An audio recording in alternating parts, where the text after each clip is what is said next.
नहीं, मैं तो सीधी बात पूछूंगा। अमित शाह जी, यही एनसी वाजपेयी सरकार में थी ना, एनडीए की सरकार में थी, और पीडीपी के साथ आपका था समझौता। कुछ चीजें नेशनल लेवल पे नॉन नेगोशिएबल होती है। शायद अमित शाह जी आपको अभी तक समझ नहीं है।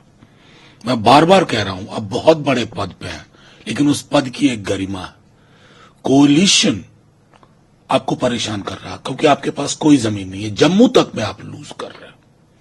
तो ये इतना डेस्परेशन, खुद भी बोल रहे हैं, मंत्रियों से बोलवा रहे हैं, भूतपूर्व मंत्रियों जिनको महीनों से देख नहीं रहे थे हम, अचानक से वो आ गए, जिनको एनसी का एन नहीं पता, वो भी बोल रहे हैं। अरे साहब, पॉलिटिकल लड़ाई है। सबसे बड़ी चीज है कि हीलिंग टच देना, चाहे कश्मीर हो, जम्मू हो, वो हीलिंग टच की पॉलिटिक्स होगी। वो क्या करेंगे नहीं करेंगे वो अपने मैनिफेस्टो में बता देंगे आपको। इंतजार करिए ना, क्या बात कर रहे हैं साहब। और आप तो वो थे, 370 के बाद कुछ नहीं होगा, एकदम नॉर्मल, अपने सांसदों तक को जाने नहीं दिया। यूरोप का एक स्पॉन्सर्ड टूर करवाया आपने, और आज जम्मू संभाग में हमारे जवानों की शहादत हो रही है। शहरी मारा जा रहा, आम शहरी। हम तो आपके उस बयान को ढूंढते हैं, यूं यूं करके बोलते थे, क्या हालत हो गई। लड़ाई लड़िए पॉलिटिकल, राजनीतिक शब्दावली से।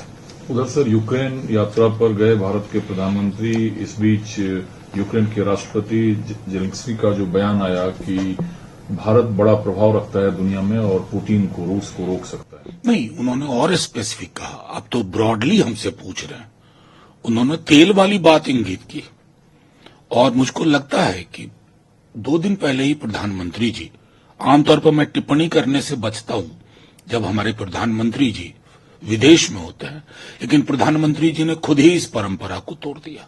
उन्होंने आज तक की इंडिया के डिप्लोमेटिक पूरी ट्रैजेक्टरी को, हिस्ट्री को यूजलेस बता दिया। इक्वी डिस्टेंस कोई पॉलिसी। अरे साहब, गुटनिरपेक्ष आंदोलन के नेतृत्व के रूप में भारत ने जो मिसाल पेश की है ना, वो आज भी दुनिया के अलग अलग यूनिवर्सिटीज में पढ़ाया जाता है। ये होता है फाउंडेशनल वैल्यू। तो मैं तो ये कहूंगा, प्रधानमंत्री जी, उसी डिप्लोमेटिक ट्रैजेक्टरी से आपकी पूछ है।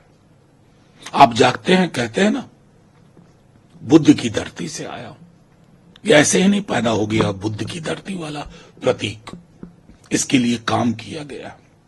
और हां, जब देश वापस लौट के आया ना, तो बुद्ध को स्मरण करते हुए मणिपुर जाइएगा।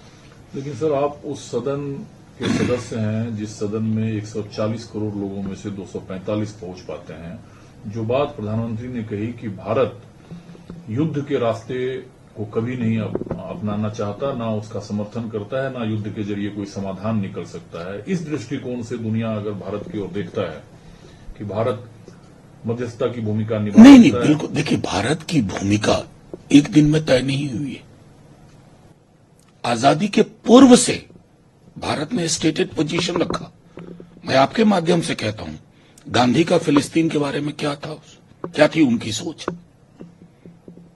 उस सोच को कितना जिंदा रखा है हमने, ये तो सवाल पूछूंगा ना, क्योंकि सरकारें आएंगी जाएंगी, देश का मिजाज बरकरार रखना चाहिए। भारत की एक महती भूमिका है, और वो महती भूमिका 2014 से नहीं बनी है। 47 से पूर्व और 47 के बाद वो फाउंडेशनल वैल्यूज रहे।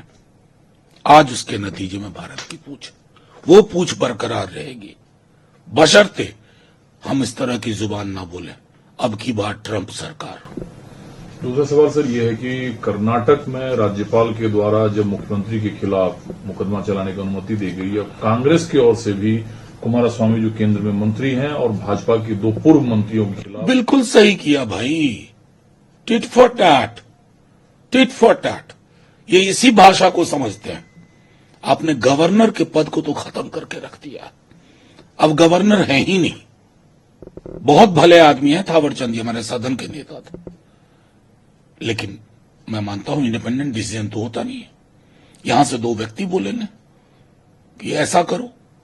एक उदाहरण है बंगाल में, खैर बंगाल का तो की परंपरा ही गवर्नर की अद्भुत रही है।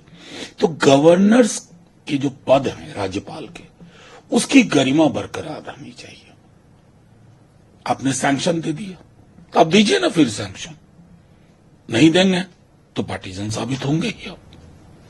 सर, असम अक्सर खबरों में असम राज्य रहता है। वहां के मुख्यमंत्री ने कहा है कि लोकसभा चुनाव परिणाम के बाद एक खास वर्ग के लोगों में आपराधिक प्रवृत्ति की बढ़ोतरी हुई है। जो वहां ढींग के इलाके में एक नाबालिग लड़की से सामूहिक दुष्कर्म हुआ, उस पर उन्होंने कटाक्ष किया कि एक खास तबके में। नहीं, देखिए, ये मुझको यही मैं कहता हूं ना कि ये लोग संविधान की शपथ लेके आए, इनकी जुबान देखिए, डॉग विसिल भी नहीं कहूंगा, ये तो खुलेआम उस तरह की जुबान बोली जा रही है। अरे कानून अपना काम करेगा ना, आप तो मुख्यमंत्री हैं, लेकिन आपके पांव के नीचे की जमीन खिसक रही है और आप कंपटीशन में हैं, ना जाने किसके इशारे पे, लखनऊ के कंपटीशन में। लखनऊ वाले बहुत आगे बढ़ गए हैं इन मामलों में, you will have difficult time catching him up. तो सीधी सी बात मेरी ये है, कहीं कोई गुनाह करने दीजिए। ये जो बुलडोजरी लत लगी है ना लोगों को, ये कानून के राज को खत्म कर रही है। वो बुलडोजर सिर्फ व्यक्ति पे नहीं चलता है, समुदाय पे नहीं चलता है, वो बुलडोजर चलता है रूल ऑफ लॉ, बुलडोजर चलता है कॉन्स्टिट्यूशनल मोरालिटी पे, बुलडोजर चलता है कॉन्स्टिट्यूशनल प्रोपराइटी पे, वैल्यूज पे। फिल्मों के आप शौकीन हैं और जो अभिनेता अदाकारा हैं उनको आइडल के तौर पर आप रखे हुए हैं पृष्ठभूमि में। जो हेमा समिति रिपोर्ट केरला में आई, उस पर कांग्रेस नेतृत्व वाले विपक्ष ने सीएम से डिमांड किया है कि मलयालम फिल्म इंडस्ट्री में एक तरीके से यौन पूर्ण का। देखिए, मैं मानूं, अगर मैं पहले भी जब इस पर मैंने प्रतिक्रिया दी थी, मेरा मानना है कि कोई भी फिल्म इंडस्ट्री हो, बल्कि कोई भी इंस्टीट्यूशन वुमेन के लिए बहुत सेफ नहीं है। और फिल्म इंडस्ट्री के बारे में इस कमेटी रिपोर्ट को तो ये मैं उस तरह से देखता हूं, वी ऑलवेज न्यू इट, हम सब जानते थे। ये सिर्फ मलयालम फिल्म इंडस्ट्री पे एक रिपोर्ट आई है इसलिए हम चर्चा कर रहे हैं।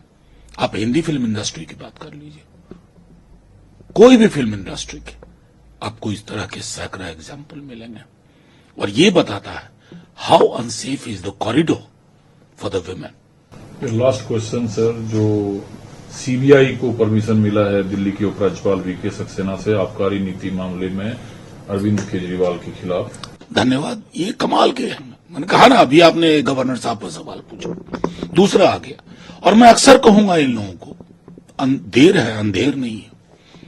हेमंत जी के बारे में हाईकोर्ट की टिप्पणी क्या थी, जब उनको रिलीफ मिला, उस टिप्पणी को सक्सेना साहब भी पढ़ लें, उस टिप्पणी को हमारे दो टॉप के लोग भी पढ़ लें। कोई भी आपके लिए करप्ट तभी तक है ना जब तक आपसे आलिंगन बंद नहीं है।